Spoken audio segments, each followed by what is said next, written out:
आज हम बात करेंगे भारत के एक ऐसे क्रिमिनल केस की जो विज्ञान को भी हैरान कर देता है। एक यंग मॉडल की दुखद मौत और उसकी जांच में एक ऐसा रहस्य सामने आता है जो लगभग नामुमकिन सा लगता है। ये कहानी लॉजिक और मेडिकल साइंस की हदों पर सवाल खड़े कर देगी। ये किसी साइंस फिक्शन फिल्म की लाइन नहीं है। ये एक असली अनसुलझे क्रिमिनल केस का सेंटर पॉइंट है। यही वो सवाल है जिसने इन्वेस्टिगेटर्स, फॉरेंसिक एक्सपर्ट्स और एक परिवार को एक दशक से भी ज्यादा वक्त से परेशान कर रखा है। इस केस को समझने के लिए हमें हर एंगल से देखना होगा। वो यंग गर्ल जिसके साथ ये सब हुआ, वो फेटफुल रात और उसके बाद जो अविश्वसनीय फॉरेंसिक खोज हुई। तो चलिए इस अजीब और दुखद कहानी की परतें खोलते हैं। इस रहस्य के बीच में सिर्फ एक पहेली नहीं है, बल्कि एक जीती जागती इंसान थी। आइए पहले जानते हैं कि सनम हसन कौन थीं और उनके सपने क्या थे। तो सनम हसन सिर्फ 19 साल की थीं, पर अपने सपनों को जी रही थीं। मुंबई से पुणे शिफ्ट हुईं, फैशन डिजाइनिंग की पढ़ाई की और एल्डो जैसी बड़ी कंपनी में एक अच्छी नौकरी भी हासिल कर ली थी। वो अपनी फिटनेस को लेकर बहुत सीरियस थीं। दिन में 2-2 बार जिम जाना, स्पोर्ट्स, वर्कआउट, मतलब एक ऐसी लड़की जिसके सामने एक बहुत ब्राइट फ्यूचर था। अब चलते हैं उस रात की तरफ जब सब कुछ बदल गया। एक जश्न जो देखते ही देखते मातम में तब्दील होने वाला था। 3 अक्टूबर 2012 की रात सनम का बर्थडे था। दोस्तों ने एक सरप्राइज पार्टी रखी थी। सब कुछ अच्छा चल रहा था, लेकिन यहीं से कहानी में एक भयानक मोड़ आता है। रिपोर्ट्स के मुताबिक सनम ने पहले कभी शराब नहीं पी थी, पर उसे पीने के लिए मना लिया गया। कुछ ही देर बाद उसकी तबीयत बिगड़ने लगी। एक दोस्त उसे आराम करने के लिए कमरे में ले गया, लेकिन अगली सुबह तक जब उसे अस्पताल ले जाया गया तो बहुत देर हो चुकी थी। डॉक्टरों ने उसे मृत घोषित कर दिया। सनम की मौत अपने आप में एक बहुत बड़ी ट्रेजेडी थी, लेकिन कहानी यहीं खत्म नहीं हुई। असल में ये तो बस एक ऐसे रहस्य की शुरुआत थी जो मेडिकल साइंस को भी चौंकाने वाला था।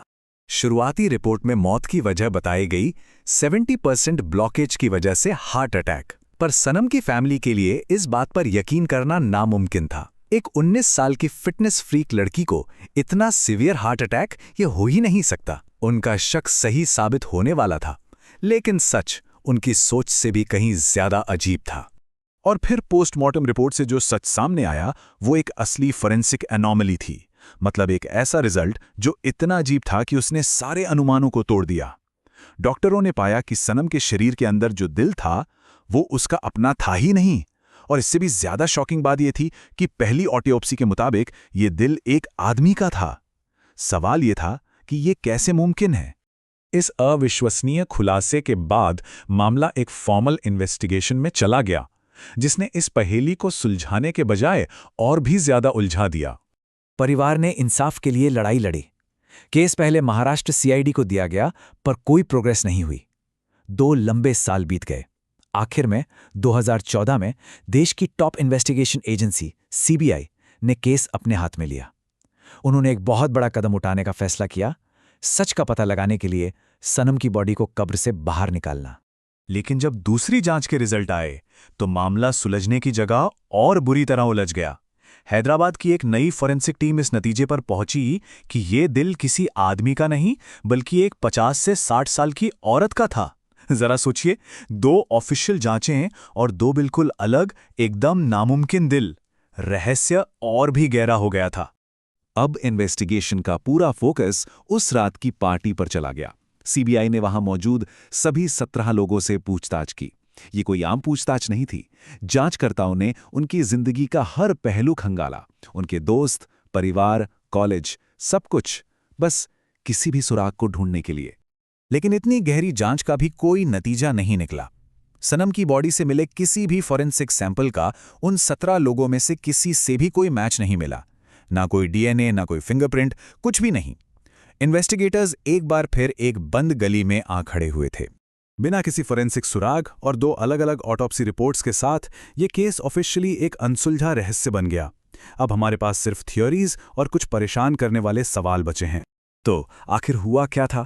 कई थ्योरीज सामने आई। एक ये कि पार्टी में कुछ गलत हुआ था और उसे छुपाने के लिए मेडिकल रिपोर्ट्स के साथ छेड़छाड़ की गई। एक और शॉकिंग थ्योरी ये थी कि सनम का दिल मुर्दा घर में किसी और डेड बॉडी के दिल से बदल दिया गया, या तो गलती से या फिर जानबूझकर। लेकिन बिना किसी ठोस सबूत के ये सब सिर्फ अंदाजे बनकर रह गए जो कभी साबित नहीं हो सके। 1 दशक से ज्यादा का समय हो गया है, लेकिन ये सवाल आज भी वैसे ही हैं। आखिर वो दिल किसका था? सनम की मौत असल में हुई कैसे? क्या ये एक एक्सीडेंट था, एक भयानक गलती, या फिर एक बहुत बड़ा कवर अप? ये केस सिर्फ एक अनसुलझी फाइल नहीं है।